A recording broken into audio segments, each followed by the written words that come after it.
Vous écoutez l'épisode 155 de The Peach and the Honey podcast.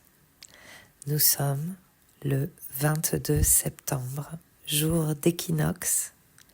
Hier, nous avions la deuxième nouvelle lune en Vierge au 29e degré de la Vierge, c'est-à-dire qu'aujourd'hui, avec l'équinoxe, nous sommes entrés dans la saison de la Balance. Une porte karmique s'est fermée hier. Une nouvelle saison commence aujourd'hui à une octave supérieure. Nous sommes en train de nous élever dans la symphonie de notre vie pour oser vibrer plus clairement le pourquoi nous sommes là, pour oser incarner sans ciller le pourquoi nous avons été créés par la vie. Oh my God, je reviens de 10 jours entre l'Espagne et Montpellier pour un gros festival de danse. Et j'ai l'impression que ça fait des mois que je suis partie. Nous sommes rentrés hier soir. Et quelle joie de retrouver mon cocon, de retrouver le silence, de retrouver mes plantes et d'avoir de l'espace aujourd'hui pour juste observer, accueillir. Si c'est la première fois que vous écoutez le podcast, eh bien, sachez qu'une des manières dont j'accueille les choses, c'est de parler à voix haute. Et quoi de mieux qu'un podcast pour entendre l'expérience? C'est quelque chose d'assez intéressant d'entendre son expérience. Je me souviens que souvent, dans ma vie, on m'a dit « il ne faut pas s'écouter parler, il ne faut pas trop s'écouter ». Eh bien moi, je m'écoute beaucoup à voix haute, je parle beaucoup à voix haute parce que c'est la seule manière que j'ai trouvée de pouvoir intégrer, de pouvoir me rendre compte de mes expériences. Et ces 10 derniers jours, il y a eu énormément d'expériences très intenses et je crois que mon système n'a pas eu encore la capacité de se rendre compte de tout ce qui a été traversé, ouvert, intégré, dépassé. Et ça a été très fort. Donc déjà, je vais revenir sur le point astrologique de cette nouvelle lune qui a eu lieu hier. Et d'ailleurs, rejoignez dans les notes de l'épisode le lien. Je vous invite à danser ce soir. Nous sommes lundi. Ce soir, j'offre une danse pour danser l'équinoxe et danser ce point de passage. Donc cette deuxième nouvelle lune, hier en Vierge,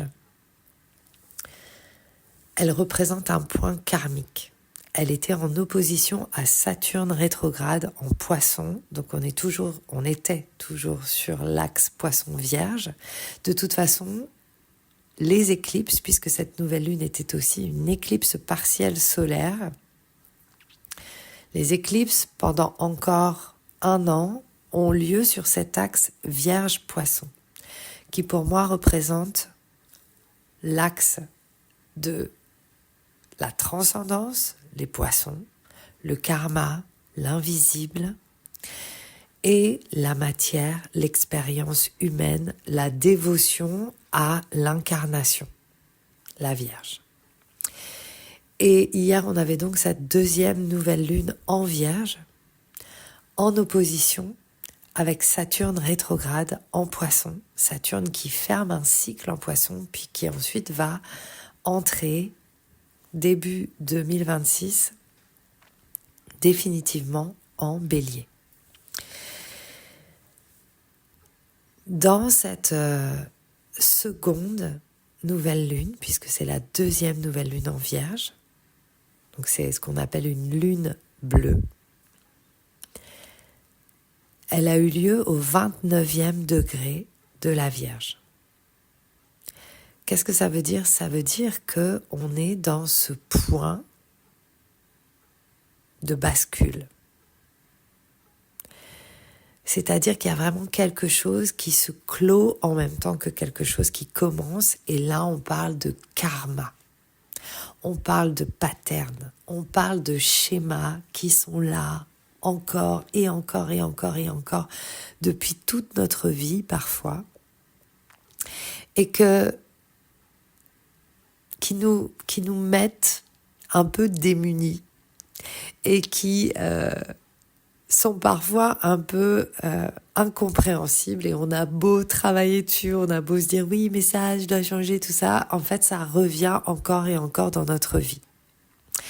La bonne nouvelle, c'est que avec cette seconde nouvelle lune en Vierge, il y a quelque chose qui s'est clos à jamais, et c'est vraiment un point d'ascension où vous avez pu passer à autre chose.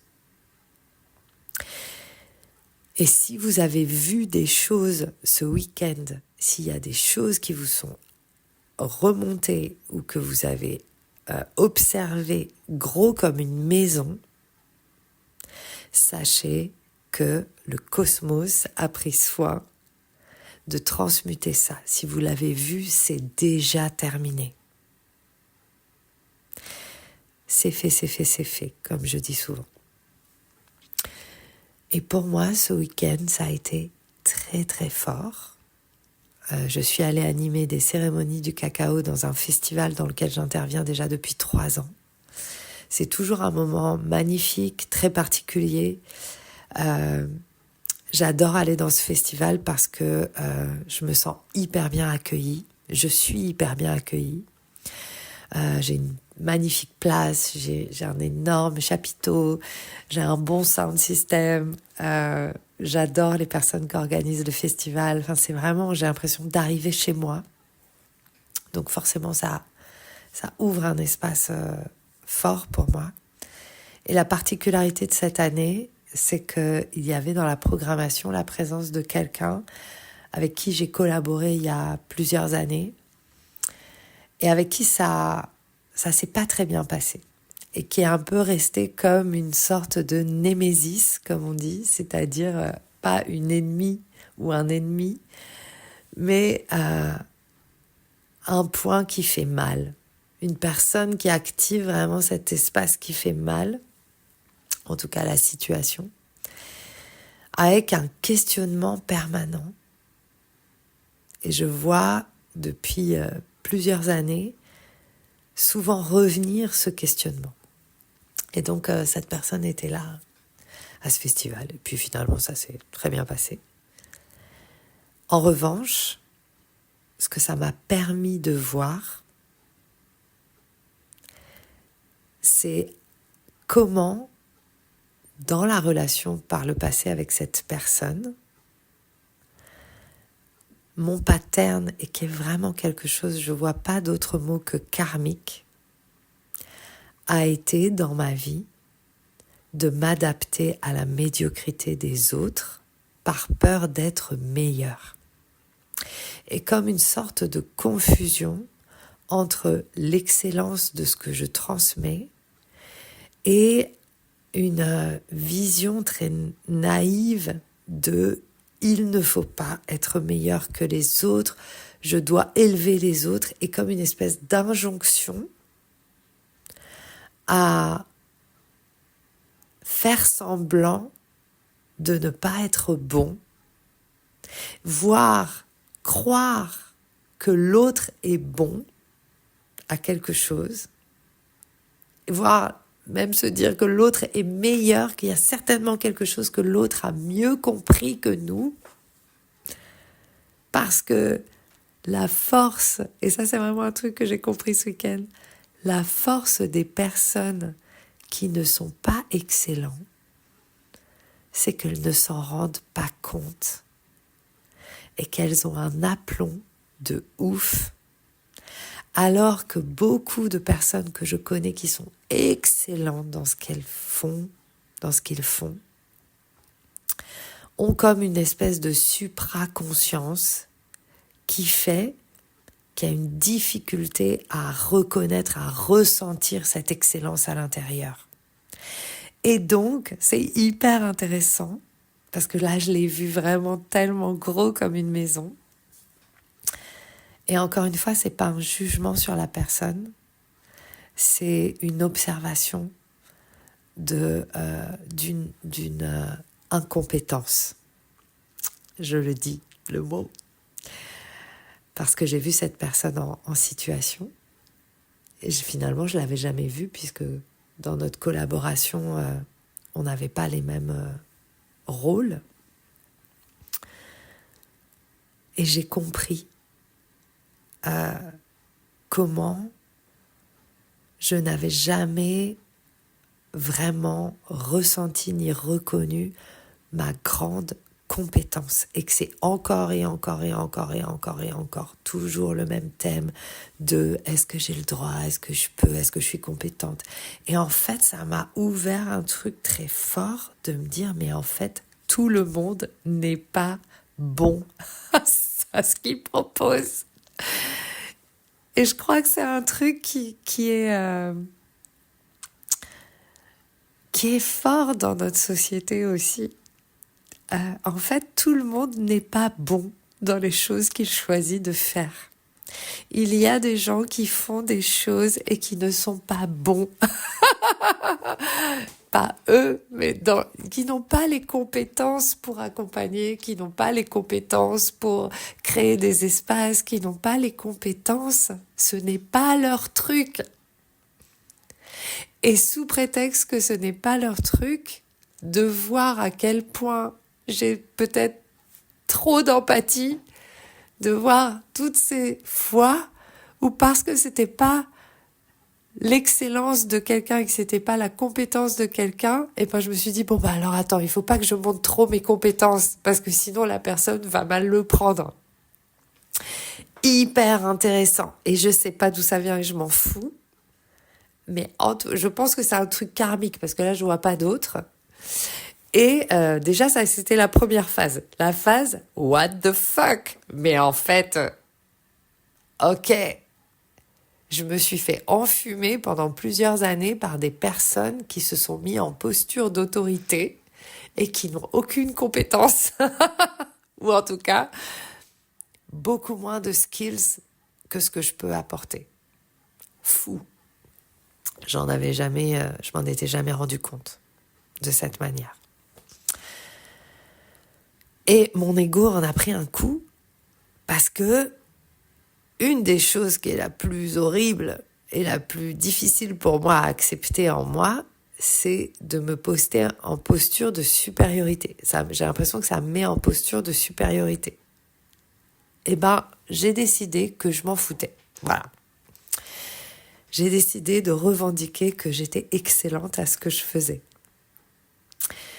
Donc ça, c'était déjà premier truc. J'ai fait, ok, première prise de conscience. En fait, ce n'est pas ce que j'ai cru pendant tout ce temps. Et puis, j'ai fait 2 cérémonies. La première était magique. Enfin, c'était magique. Et je sens aussi, cette année, je me suis vraiment engagée et investie avec des mentors sur complètement autre chose, sur du business, sur comment créer mon business. Donc, je suis dans des masterminds, je suis avec des femmes qui entreprennent, qui font des choses différentes de ce que je fais, etc. Et qui sont compétentes pour le coup, et qui sont excellentes à ce qu'elles font. Et j'ai aussi senti comment ça jouait dans ma posture. Je crois que je me suis jamais sentie dans une posture aussi ancrée, aussi confiante, aussi reliée au vivant, sans m'excuser d'être là à un petit endroit, et vraiment simplement de dire mais en fait, moi c'est mon truc en fait. Donc ça a été aussi une belle expérience. Et puis la deuxième cérémonie était hier, et déjà je me suis levée très... j'ai senti qu'il y avait quelque chose qui allait se passer, qu'il y avait quelque chose qui allait arriver. Éclipse, nouvelle lune, on annonçait de l'orage, donc il y avait quelque chose qui se montait. Enfin voilà, c'était pas... l'illusion de continuité m'a été bien montrée en fait. La veille, j'étais dans un état hyper open, genre yeah. Et là, le lendemain, ok, on est dans les profondeurs. J'ai senti aussi mon jaguar très présent. Et en fait, quand les gens me parlaient, j'avais ce regard un peu perçant de, en fait, là, je suis pas là pour le chit-chat, en fait. J'ai pas l'espace. C'était très, très, très fort. Et cette cérémonie, outre la cérémonie elle-même qui était très puissante, la présence du cacao, le rituel, le chant au tambour était très fort. Les gens rentraient dans la... C'était pas vraiment une pièce, c'était un chapiteau, mais les gens rentraient dans le chapiteau. Il y en a plusieurs qui m'ont dit, je suis rentrée, j'ai commencé à pleurer. Voilà, il y avait cette énergie-là. Et pour la première fois, j'ai ressenti, donc phase numéro 2, j'ai expérimenté mon excellence. C'est-à-dire, je l'ai reconnue. Pas dans ma tête, pas parce que je dois faire semblant de reconnaître mon excellence, pas parce que, oui, quand je regarde tout mon chemin parcouru, quand même, j'ai fait déjà tellement, ça fait 10 ans que je fais des cérémonies, oui, j'ai fait tellement de choses que oui, forcément, je dois être bonne à quelque chose. Non, là, j'ai ressenti ça. Et c'était désagréable. C'était fort. Ça m'a un peu écorché au niveau du cœur et du plexus. J'ai parfois, souvent, dans ces moments d'ouverture, je sens, c'est comme si on m'avait un peu écorché le cœur et ça fait un peu mal. Et j'avais à la fois envie de pleurer, de beauté, parce que c'était tellement beau, ça m'a tellement touchée, c'était tellement touchant de voir toutes ces personnes danser, de voir cette beauté, de voir cette connexion, d'être complètement en alignement avec chacun de mes mots, avec chacune de mes musiques, de me dire, bah oui, évidemment que c'est mon truc. De sortir aussi de toutes ces définitions. Qu'est-ce que je fais ? Est-ce que c'est du chamanisme ? Est-ce que c'est ceci ? Est-ce que c'est cela ? Est-ce que je fais de la danse ? Est-ce que je fais machin ? Mais non, en fait, moi je m'en fous. Je fais de la reconnexion à l'infini en soi, du divin. La vie orgasmique, c'est ça. Et très concrètement, axe poisson vierge, on se reconnecte à notre divinité pour incarner pleinement notre humanité. On se reconnecte au grand mystère pour jouir de notre vie et aussi concrètement recevoir, gagner l'argent dont on a besoin pour créer les rêves extraordinaires et le monde nouveau qu'il nous incombe de façonner. Et on rentre aussi dans la saison de la balance, c'est l'artiste. C'est beaucoup venu ce week-end, être artiste de notre vie. Recevoir le mystère pour donner corps à la vie. C'est hyper intéressant parce qu'à la fois, et ça suit un autre podcast où je partageais que j'en avais marre d'inspirer les gens. J'ai fait des posts en disant mais j'en ai marre d'inspirer les gens, je suis pas là pour vous inspirer, je suis là pour qu'on passe à l'acte. Et de la même manière, il y a un truc en moi qui dit oui mais si je peux le faire, tout le monde peut le faire, comme une sorte de banalisation de mes talents. Alors qu'en fait, oui, vous pouvez absolument tout faire en fonction de là où sont les choses pour lesquelles vous êtes bon. Pourquoi chercher à faire ou à créer des choses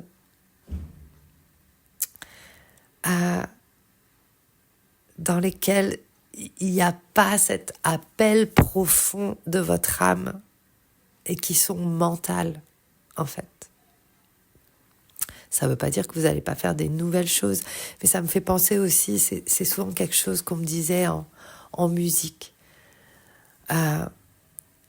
les personnes venaient souvent à moi me dire « Ah, mais moi aussi je chante ». Ok, super. Bien sûr, on est tous potentiellement, évidemment qu'on a tous une voix, on peut tous s'exprimer, on peut tous chanter, on peut tous danser. On va pas tous être danseurs professionnels, on va pas tous être chanteurs professionnels, on va pas, c'est pas parce qu'on a une voix que d'un coup on va créer des spectacles. C'est possible, mais c'est peut-être pas votre appel. Et je crois qu'en fait, et c'est très intéressant parce que c'est aussi ça pour moi la balance. Je crois que j'ai confondu beaucoup dans ma vie et je pense qu'on confond beaucoup dans notre culture, dans notre société, l'accès à tout et nos talents et nos dons qui sont uniques. C'est-à-dire, c'est pas parce qu'on peut tout faire qu'on doit tout faire. Il y a des choses pour lesquelles on a été créé. Si on est une carotte, on n'est pas venu être un chou-fleur. Et c'est vraiment, et le vivant est construit comme ça. Un ver de terre, il n'est pas un cygne. Et en fait, si le ver de terre cherche à être un cygne alors qu'il est un ver de terre, il va pas faire sa fonction qui est d'aérer la terre, qui est de créer, de favoriser la création d'humus. Et oui, il y a des trucs qui apparaissent peut-être moins glamour que d'autres. Et en même temps, vos désirs, et quand je parle de vie orgasmique et que je parle de désir, je parle de cette activation intérieure, donc d'un désir véritable qui fait que vous allez tout mettre en œuvre, que vous allez orienter toute votre vie pour donner vie à ce qui vous appelle. Si aujourd'hui vous avez l'impression d'avoir des désirs, mais que vous ne mettez pas en œuvre ces désirs et que ça reste de l'ordre du fantasme, c'est que peut-être éventuellement c'est pas vraiment des désirs, c'est des fantasmes. Parce qu'un désir, ça se vit, ça se met en œuvre. Un talent, une compétence, ça se développe. C'est pas quelque chose qui se rêve, c'est quelque chose qui s'agit et qui se vit, qui se danse, qui se bouffe, qui s'expérimente dans le corps. Et c'est tellement fort pour moi de voir comme je n'ai pas eu la capacité pendant toutes ces années, et pourtant, je fais beaucoup. Je suis dans l'action, je m'engage, je partage, j'y vais, je pose des questions, je fais tatati tatata. Et hier, j'ai ressenti tellement cette tristesse intérieure, une tristesse du petit enfant qui voit toutes les fois où il s'est abandonné lui-même, où il n'a pas eu la capacité de reconnaître que ce qu'il faisait lui, c'est pas ce que fait tout le monde. Il n'y a que un Michael Jordan. Il n'y en a pas 50 000. On ne se souvient pas de tous les joueurs de basket, mais tout le monde connaît Michael Jordan. Et en fait, c'est aussi ça que je trouve tellement fort et que j'avais jamais osé voir. Parce que pour moi, ça veut dire quelque chose, ça vient toucher à une éducation, à ma culture judéo-chrétienne bien ancrée, à mon humanité bien ancrée, de la gentille personne qui doit aimer tout le monde et qui croit que aimer tout le monde, c'est faire en sorte de ne pas se mettre en avant dans ce qu'elle pourrait apporter, parce que peut-être que ça voudrait dire que les autres vont se sentir mal devant sa lumière, devant son excellence. Et finalement, il n'y a que moi qui non seulement subis ça, mais en plus, quand je refuse de reconnaître profondément mes compétences, là où je suis bonne, et de le mettre en avant, j'empêche des tas de personnes de pouvoir en bénéficier. Et je pense à à un espace auquel j'ai eu la chance de participer la semaine dernière, Plus jamais petite, avec ma chère consoeur, collègue Aurélie Langlais. C'est un espace, je crois, que vous pouvez encore rejoindre. Et c'est ça, en fait, cet espace a tellement bien fonctionné. Plus jamais petite, ce passage de l'éclipse solaire de cette nouvelle lune, ce portail, c'est exactement ça. Plus jamais petite. Plus jamais je minimise qui je suis pour ne pas minimiser les autres. Chacun ses choix et chacun son chemin. Et en fait, je sens à quel point il est important parfois de mettre des œillères. Et ça a été aussi tout l'enseignement de cet été, de choisir avec judiciosité, ça ne se dit pas, mais on va le dire, vers quoi on met son énergie, son focus, son attention. Et c'est ouf d'observer à quel point j'ai appris et on m'a appris à mettre mon attention vers la médiocrité. On en parlait avec mon mari et c'est aussi les milieux desquels on vient qui sont comme ça. C'est extrêmement difficile quand on vient d'un milieu modeste dans lequel on nous répète encore et encore qu'il ne faut pas trop rêver, que mais pour qui tu te prends? Tu crois que tu es mieux que nous? On m'a dit ça tellement de fois. Mais tu crois que tu es mieux que nous? Il ne faut surtout pas être mieux que les autres. Mais qu'est-ce que ça veut dire? Ça veut dire qu'on considère qu'on est uniforme. Et c'est aussi un écueil de la spiritualité. Ce n'est pas parce qu'on fait qu'un qu'on doit être uniformisé. Ce n'est pas parce qu'on suit un enseignement spirituel qu'on doit oublier notre individualité. On n'est pas tous pareils. On n'a pas tous les mêmes compétences. On n'a pas tous les mêmes traits. On n'a pas tous les mêmes capacités physiques, mentales, émotionnelles. On n'est pas tous faits pour la même chose. Et c'est intéressant aussi parce que je crois sincèrement qu'on peut tout réaliser. Mais le premier step, c'est de se voir dans sa grandeur. Et pour pouvoir se voir dans sa grandeur, il faut que la connexion au désir soit véritable. Sinon, on va utiliser nos désirs et surtout les désirs qui ne se réalisent pas comme on veut ou l'écart entre ce qu'on imagine de ce que va être la réalisation de nos désirs et là où on en est, on va utiliser ça encore et encore pour se re-raconter l'histoire que pour nous ça marche pas, que patati, que pour nous ça on n'y arrivera pas. C'est ce que j'ai fait pendant des années. Je suis pas assez bien, je suis trop comme ci, je suis trop comme ça, mais c'est pour les autres, mais pour qui je me prends, et bla bla bla. Et j'ai utilisé l'histoire de mes désirs pour m'empêcher d'avancer. Alors qu'en fait, c'est ma nature. Et j'ai tellement de gratitude encore une fois pour ma formation d'astrologie qui va réouvrir ses portes en janvier. Vous pouvez déjà vous préinscrire, contactez-moi. Parce que cette formation, cette année, m'a permis d'ancrer beaucoup plus profondément que je suis née mystique. J'ai pas besoin de faire semblant d'être mystique, c'est ma nature.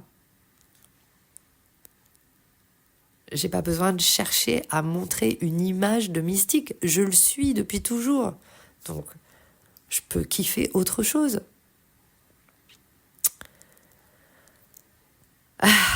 C'est vraiment hyper intéressant, tout ça.